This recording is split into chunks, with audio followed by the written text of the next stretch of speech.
বিয়ের প্রথম রাতে সে আমার কাছে একা আসেনি, সাথে আরো একজন নিয়ে এসেছিল। প্রথমে ভেবেছিলাম বন্ধু হবে হয়তো, তাই পরিচয় করাতে নিয়ে এসেছে। কিন্তু সে আমায় ভুল প্রমাণ করে নিজে থেকেই বলে ওঠে, আজ তোমার সাথে আমি নয়, সে বাসর করবে, খুশি করে দাও ওকে। নিজের স্বামীর মুখে এমন কথা শুনে পায়ের নিচ থেকে মাটি সরে গিয়েছিল। কানকে একদমই বিশ্বাস করতে পারিনি। বুকের ভেতরটা ধুক ধুক শুরু করেছিল। এক মুহূর্তের জন্য ফ্রিজ হয়ে গিয়েছিলাম। মনে অনেক আশা নিয়ে তার বাড়িতে পা রেখেছিলাম। দু চোখে নোনা জল বের হচ্ছে, মনের অজান্তে কান্না করে যাচ্ছি। আমার বয়স যখন 15 বছর, তখন একদিন মায়ের বেডরুমে প্রবেশ করতেই যা দেখলাম, তাতে আমি একেবারে আটকে উঠলাম। দেখলাম আমার বাবার অনুপস্থিতিতে আমার মা প্রেমিকের সাথে পরকীয়ায় লিপ্ত হয়েছে, যা আমি একেবারেই সহ্য করতে পারলাম না। দ্রুত বাবাকে কল করে ঘটনা জানালাম। এই ঘটনার জের ধরেই বাবা মায়ের মধ্যে প্রচন্ড ঝগড়া হলো এবং মা সিদ্ধান্ত নিল তিনি বাবার সংসার আর করবেন না। বাবা মায়ের থেকে আলাদা হয়ে যান। মা যাওয়ার সময় আমার হাত ধরে টেনে আমাকেও সাথে নিয়ে যায়। আব্বার সাথে ডিভোর্সের 2 সপ্তাহ পর মায়ের যে লোকটার সাথে পরকীয়া চলছিল, ওই লোকটার সাথেই আবার নতুন করে সংসার সাজায়। আমার মায়ের সেই স্বামীকে আমি একটুও পছন্দ করতাম না। ওনাকে নিয়ে নববধূ সাজে ঘরে প্রবেশ করার পর আমাকে বললে এটা তোর নতুন বাবা, আর তাকে বাবা বলে ডাকতে। কিন্তু আমি ওনাকে কখনোই পছন্দ করতাম না, তাই বাবা বলে ডাকা আমার পক্ষে সম্ভব হয়নি। মা ওই লোকটাকে রুমে নিয়ে গিয়ে বাসর ঘরে বসিয়ে রেখে আবার ড্রয়িং রুমে চলে আসে। মা ড্রয়িং রুমে এসে আমাকে খুব মেরেছিল। খুব কষ্ট পেয়েছিলাম সেদিন। আমি বুঝতে পারি এই সেই লোক যার জন্য আমাদের সাজানো গোছানো সংসারটা তছনছ হয়ে গিয়েছিল। বাবা মাকে কোনো মিথ্যা অপবাদ দেয়নি, সত্যিই মা পরকীয়ায় জড়িয়েছিল। মায়ের প্রতি মনের মধ্যে প্রচুর ঘৃণা জন্মাতে থাকে।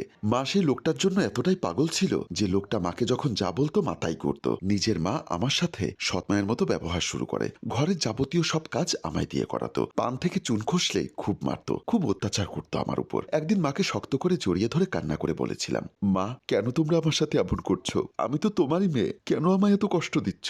আমি যে আর পারছি না মা। মা আমায় একটা তাচ্ছিল্যের হাসি দিয়ে বলে আমি নাকি তার নিজের মেয়ে নই। বাবার শারীরিক সমস্যার কারণে মা গর্ভধারণ করতে পারেনি, তাই তারা আমায় দত্তক নেয়। সত্য বলতে আমার পুরো দুনিয়াটা এমনিতেই উলটপালট ছিল। মায়ের এমন কথায় আমার একটুও কষ্ট হয়নি, শুধু একটু অবাক হয়েছিলাম। নিজের মেয়ের সাথে কেউ কি এমন করতে পারে? বাবা আমায় খুব ভালোবাসতো, তাই বাবার কাছে আমায় দেয়নি। বাবার সুখ নাকি মায়ের পছন্দ না, তাই বাবার থেকে আমায় কেড়ে নেয়। খুব একা হয়ে গিয়েছিলাম। আমার বয়স যখন 16, শারীরিক দিক দিয়ে তখন আমাকে অনেকটা বড় লাগতো। এমনি এক রাতে রান্নাঘরেই ঘুমোচ্ছিলাম। মাঝরাতে কারো হাতের ছোঁয়ায় ঘুম ভেঙে যায়। চোখ মেলে দেখি ওই লোকটার হাতে আমার ওড়না, আর লোকটা আমার দিকে কুকুরের মতো করে তাকিয়ে লালা ফেলছে। ভয় রান্নাঘরের এক কোণায় চলে যাই। সেও ধীরে ধীরে আমার কাছে এসে বসে। আমি তার মতলব বুঝতে পেরে জোরে চিৎকার দিয়ে উঠি। কোথা থেকে যেন মা দৌড়ে আসে। আমাদের এমন অবস্থা দেখে মা ভীষণ রেগে যায়। মাকে দেখে লোকটা আমার ওড়না আমার মুখের উপর ছুঁড়ে মেরে চলে যায়। সেই রাতে মা আমায় খুব মারে। মা ওই লোকটাকে ভীষণ ভালোবাসতো, তাই হয়তো তার রাগ আমার উপর দিয়ে উঠায়। মায়ের মার খেয়ে দুদিন ভীষণ জ্বর ছিল, হাঁটতে পারছিলাম না। তবুও ঘরে প্রতিটা কাজ আমায় করতে হয়েছে।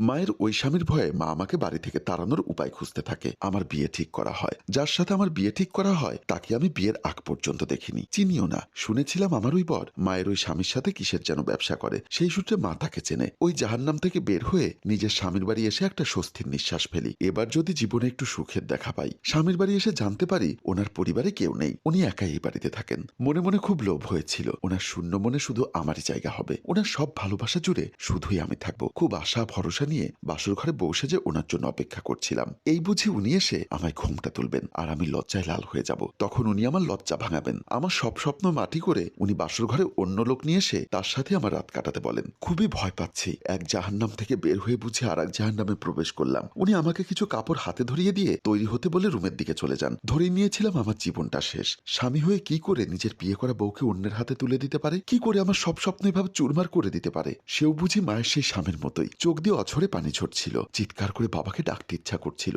বাবার সাথে থাকলে হয়তো আজ আমার এমন অবস্থা হতো না। কিছুক্ষণ আগেও যে ঘরটাকে আমার দিন বদলে যাবার কারণ ভেবেছিলাম, এখন মনে হচ্ছে সত্যিই সেই ঘরটা আমার দিন বদলে যাওয়ার কারণ হবে। তবে নতুন করে নয়, পুরনো কষ্টে ঘি ঢালার মতো করে। বুকটা চিরে কান্না করতে থাকি। হঠাৎই আমার স্বামীর সাথে আসা লোকটা আবার রুমে প্রবেশ করে। রুমে ঢুকে লোকটা আমায় ধমক দেয় কেন আমি এখনো বিয়ের কাপড় চেঞ্জ করিনি। ঝাঁপিয়ে পড়ে ওনার পা দুটো ধরে কান্না করতে থাকি, কিন্তু লোকটা আমার চুলের মুঠি ধরে আমায় দাঁড় করায়। নিচ থেকে উপর পর্যন্ত একবার চোখ বুলিয়ে নেয়। তারপর আমাকে বলে, এত সুন্দর কেন রে তুই? শুনলাম তুই নাকি এখনো ভার্জিন। একদম কচিমাল। আহ, কত মজা হবে আজ রাতে। তোর জীবনটা রঙিন করে দিব আমি। কাপড় খোল। মুখ দিয়ে কোনো কথা বের হচ্ছিল না আমার, শুধু ওনার দিকে হাত জোর করে কেঁদেই যাচ্ছিলাম। কিন্তু ওই লোকটার একটুও মন গলেনি। আমায় ধাক্কা দিয়ে বিছানায় ফেলে দিয়ে আঁচল টেনে কাপড় খোলার চেষ্টা করে। মনে মনে ভেবেই নিয়েছি এই জীবনটা আর রাখবো না। লোকটাকে ধাক্কা দিয়ে সরিয়ে ফল কাটার ছুরিটা হাতে নেই। নিজের গলায় ছুরি ধরে নিজেকে শেষ করে দেবার হুমকি দিতে থাকি। লোকটাও বেশ ভয় পেয়ে যায়। লোকটা নরম গলায় কথা বলতে বলতে ধীরে ধীরে আমার কাছে এগোয়। তার উদ্দেশ্য ছিল এক ঝটকায় আমার হাত থেকে ছুরিটা নিয়ে নিবে। আমার কিছুটা সামনে এসে লোকটা এক লাফ দিয়ে ছুরিটা ধরার চেষ্টা করে। ছুরিটা ওনার দিকে তাক করা থাকাতে লাফ দেওয়ার ফলে লোকটা এসে সোজা ছুরির উপর পড়ে। মুখে হাত দিয়ে ফ্লোরে বসে পড়ে সে। ভালো করে খেয়াল করে দেখি ছুরিটা বুকের ভেতর ঢুকে গেছে। মুহূর্তেই লোকটা জ্ঞান হারিয়ে বিছানায় লুটিয়ে পড়ে। ভীষণ ভয় পেয়ে যাই। দরজার বাহির থেকে আমার স্বামী নামক লোকটা জোরে জোরে বলতে থাকে, জলদি কর, এখনো আমি ছুঁয়েও দেখিনি, তাড়াতাড়ি আয়। এই মানুষ নামক নরপশুর হাত থেকে বাঁচার জন্য ছুটে গিয়ে দরজার আড়ালে দাঁড়িয়ে থাকি। তারপর দরজা খুলে দিলাম। লোকটা ভিতরে ঢুকতেই আমি পরিমরি করে রুম থেকে বের হয়ে পড়ি। একদিন পর জ্ঞান ফেরে। তখন নিজেকে আবিষ্কার করি পাশে একটা বয়স্ক ভদ্রলোক বসে আছে। তিনি বললেন, কি হয়েছে মা তোমার? কোথা থেকে এসেছো?